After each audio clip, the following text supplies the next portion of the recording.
Supreme court आईनी bench में civilians के मिलिट्री ट्रायल के केस की समाअत वजारत दिफा के वकील ख्वाजा हारिस के दलाइल जारी हैं। ख्वाजा हारिस ने दलाइल दिए, आर्मी एक्ट के तहत जुर्म का गठजोड़ हो तो मिलिट्री ट्रायल होगा। बात सिविलियन के ट्रायल की नहीं है, सवाल आर्मी एक्ट के इर्तिकाब जुर्म के ट्रायल का है। जस्टिस मंदुखेल ने रिमार्क्स दिए, क्या गठजोड़ के साथ जुर्म का इर्तिकाब करने वाले की नीयत भी देखी जाएगी? मुल्जिम कह सकता है कि मेरा ये जुर्म करने का इरादा नहीं था। जस्टिस अमीनुद्दीन ने रिमार्क्स में कहा, मुल्जिम मिलिट्री ट्रायल में जुर्म की नीयत न होने का दिफा ले सकता है। अकील अफसल इस समात से मुतल्लिक हमें मजीद अपडेट करेंगे। अकील बताइए।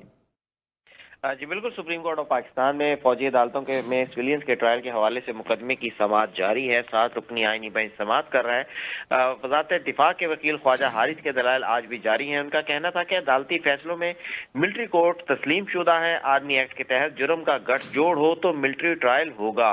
ये भी कहा, उनकी जानिब से ये भी मौक़िफ़ अपनाया गया कि मिलिट्री कोर्ट में ट्रायल आर्मी एक्ट के तहत ही जुर्म के तहत होता है। बात सिविलियंस के ट्रायल की नहीं है, सवाल आर्मी एक्ट के तहत इर्तिकाब जुर्म का है।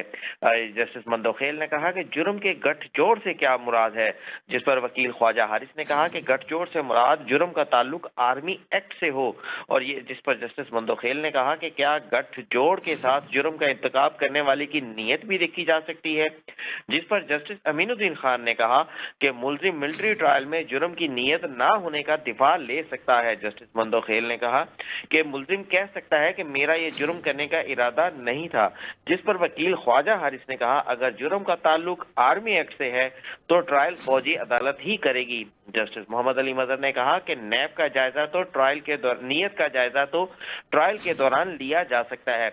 इस मुकदमे की समाअत अभी जारी है। आईनी बेंच समाअत कर रहा है और वकील ख्वाजा हारिस के दलाइल भी जारी हैं। जी, आपका शुक्रिया अकील अफसल।